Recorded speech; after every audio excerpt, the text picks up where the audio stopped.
I've been working hard with this young man because he's been so nervous. He has a story to tell. God knows he has a story to tell, but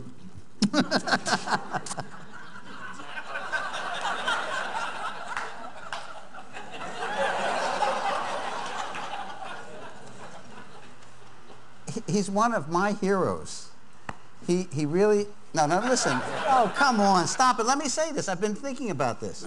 He's really one of my heroes. I was shocked many years ago when I first saw All in the Family. I couldn't believe this was on television. It gave me and so many other people permission to say what was on their minds, to think thoughts. Oh, Jesus. When he's over, I'll tell you.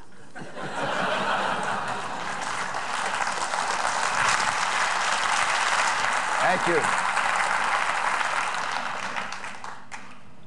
This has been the most extraordinary day for me. I may have understood 20% of a lot of what I heard.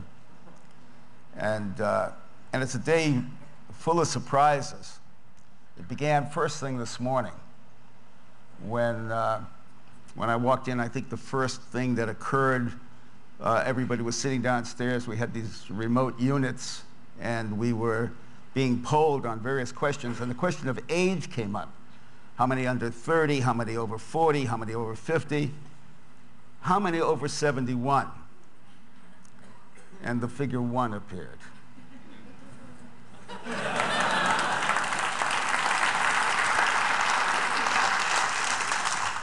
Now, for a fellow who is still looking down and wondering what his father's hand is doing hanging out of his sleeve, you can imagine what a surprise. The second surprise is I've spent a good part of my life dividing people between wets and dries. Dry people simply don't laugh, or they laugh brittly, they laugh uncomfortably, they laugh. And I don't know why it surprises me to find, after laughing with you this morning at that marvelous political bit, I've lost it, yeah, Peter, and the amazing jugglers and several other moments, you people are soaking wet. The next surprise is that I've been invited here at all. I was, as I said, I haven't understood everything I heard today. So much of it was so, it seems to me, so brilliant and so informed in ways that I don't yet know enough about. So I'm invited to sit here with all these brilliant, informed people. And my credentials are that I'm the guy who brought you Archie Bunker, Fred Sanford, George Jefferson, Mary Hartman, and Maud, but arguably the least informed and brilliant people in the history of entertainment television. And when I'm about something like this where it surprises me, you all have to go through this at times. You know, you're surprised to be who you are, surprised to have that introduction, surprised to be my age,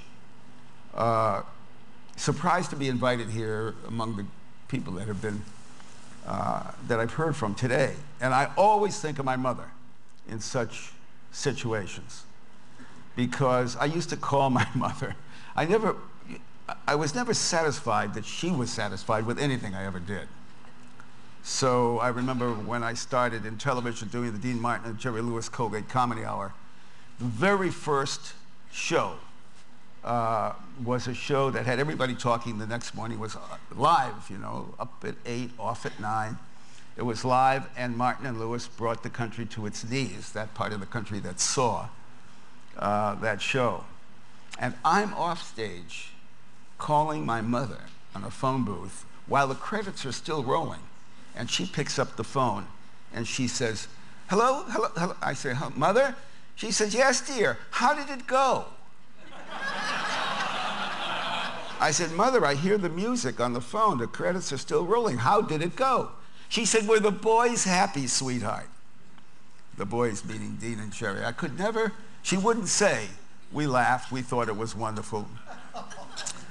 So I am reminded as I come here today, I called my mother one Sunday morning. I had gotten a call at 9 o'clock from a great friend who happened to be a part of the TV Academy. He said, Norman, this is some years ago.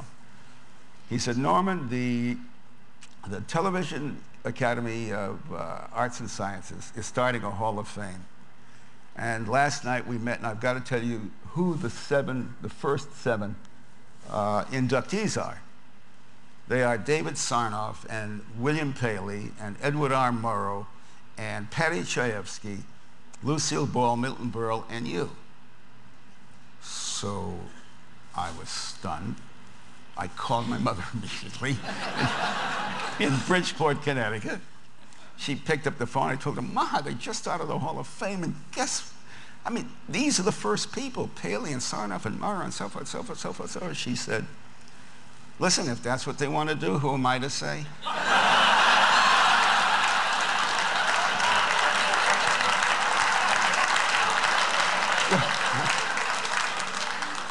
You all, that laugh encourages me to tell you one more mother story. I'm 63, so I forget how old she was. And I've sent somebody, she's coming to visit us in California, and I've sent a car to pick her up in Bridgeport, bring her to the airport. She didn't really need a wheelchair totally, but to get up to the ramp on American Airlines and so forth, she was in a wheelchair. I wheeled her myself. I didn't want anybody else to do it. I wheeled her myself, got her up on the plane. On the way up, she's telling me about her new doctor. She fell in love with another doctor every week. This was an eye doctor who told her she had to take drops every now and then.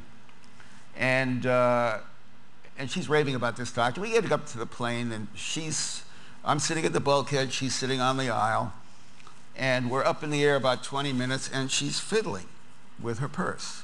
And she's digging into her purse, and she finds something. And a strange guy is walking up the aisle, and she stops him and pulls him by the sleeve, and she says, sir, the doctor told me I have to take these eye drops. Would you be so kind as to put one in this eye?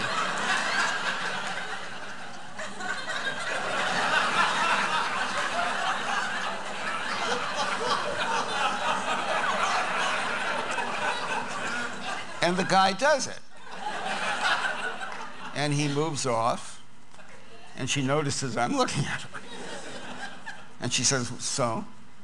I said, Mother, why would you stop a perfect stranger to ask him to put in an eye drop? She said, well, I didn't want to bother you.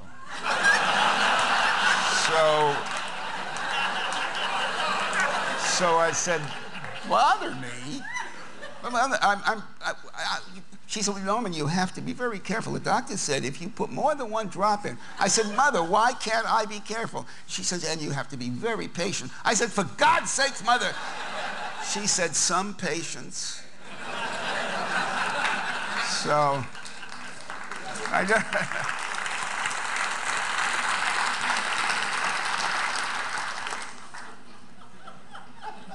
don't know if I ever recovered from all of it. It always surprises me. All the wonderful things that happen always are a total surprise. I didn't know I wanted to do, I didn't want to do this. I only wanted to be my Uncle Jack.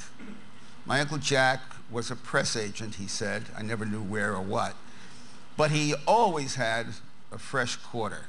And he always flicked me a quarter when he saw me. And I was a kid of the Depression.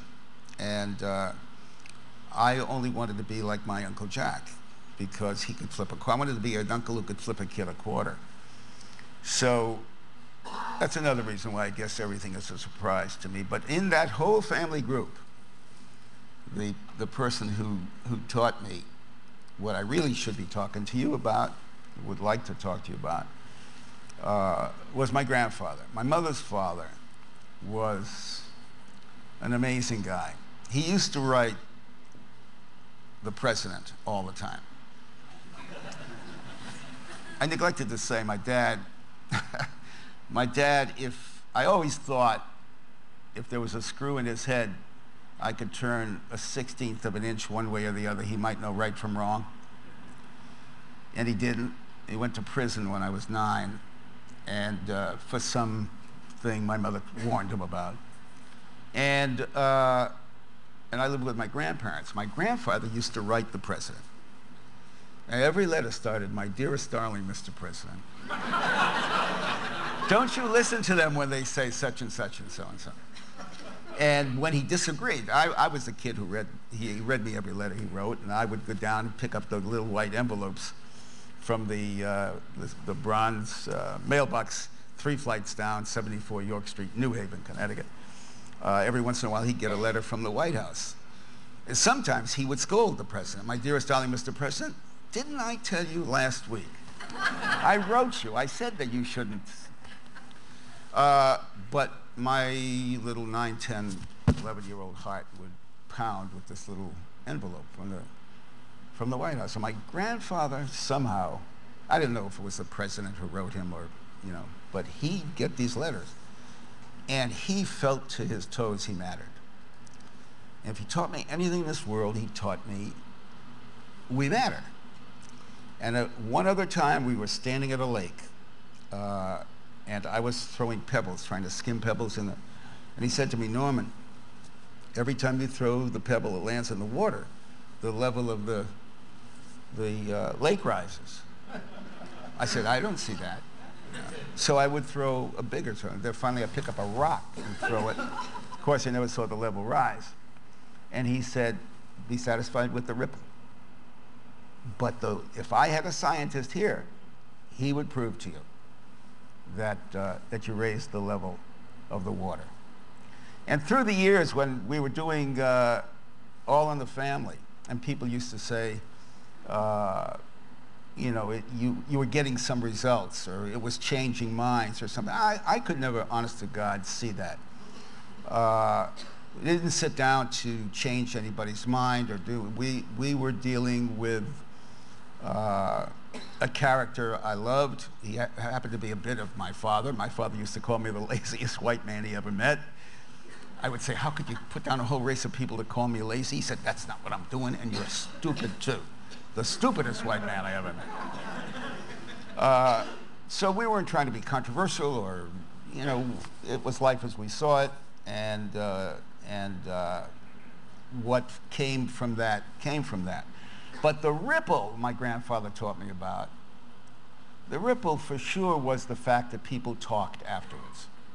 No matter what they thought about the show, it seemed we got enough mail to indicate that when it was all over,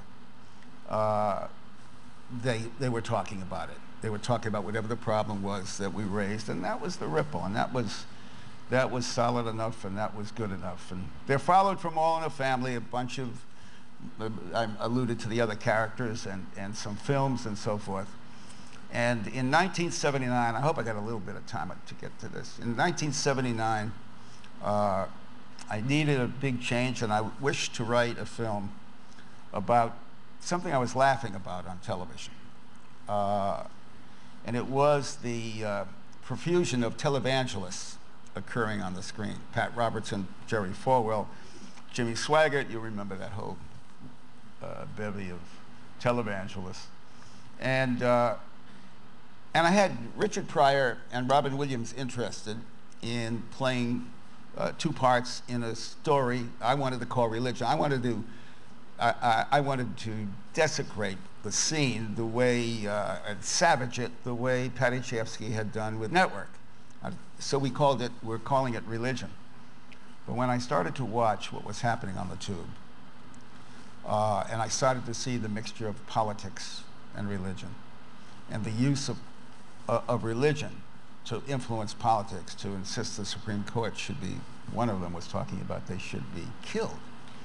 But they certainly should be removed from office and so forth. I heard all of this, and it was not the America I understood my grandfather taught me about. And I realized I could do a film, or if I were lucky to get a good script, and make it. It would take me perhaps 3 years. And I was watching tons of this stuff and was really worried. And so started to make 3 60-second commercials, which just had a hard hat sitting on a piece of equipment, factory equipment, and winding up saying, look, my wife believes one way politically, my son believes another way politically, but my wife is a better Christian than I am, my kid is a better Christian than I am. I seem to be the guy that gets all the credit from the people who are writing us and phoning us and everything else. But I tell you, they're better Christians. There's something wrong, he said, concluding this, when somebody tells you you're a good Christian or a bad Christian, depending on your political point of view. That's not the American way. And that went on the air, caused a big stir, and from that an organization grew. And the big motivating thing behind it was, derives of an old Texas prayer that I heard once and just fell in love with, and it was, dear God, let me spend my life seeking the truth, but spare me the company of those who have found it.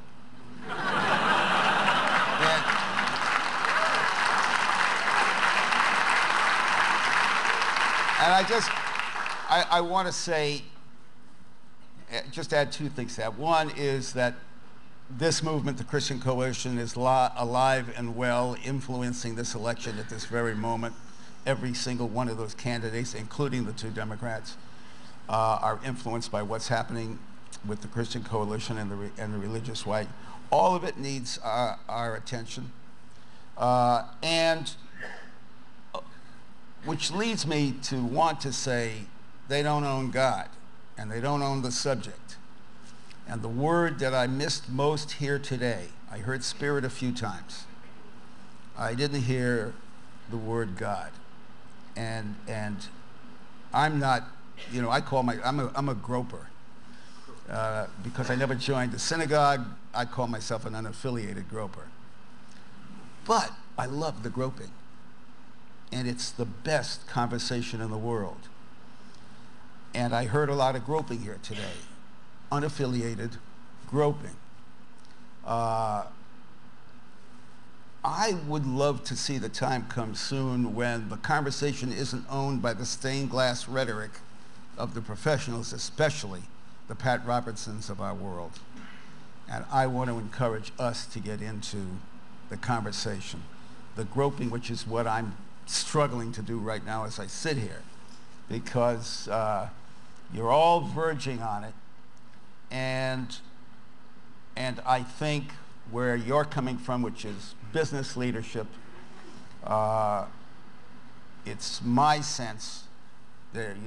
Years ago, Walter Lippmann talked about the 5 institutions that most impacted the people and their values. They were the institution of the family, education, religion, moral authority, and the 5th one slips my mind. Well, it's very clear that all of those, I beg your pardon? Oh, I thought somebody said.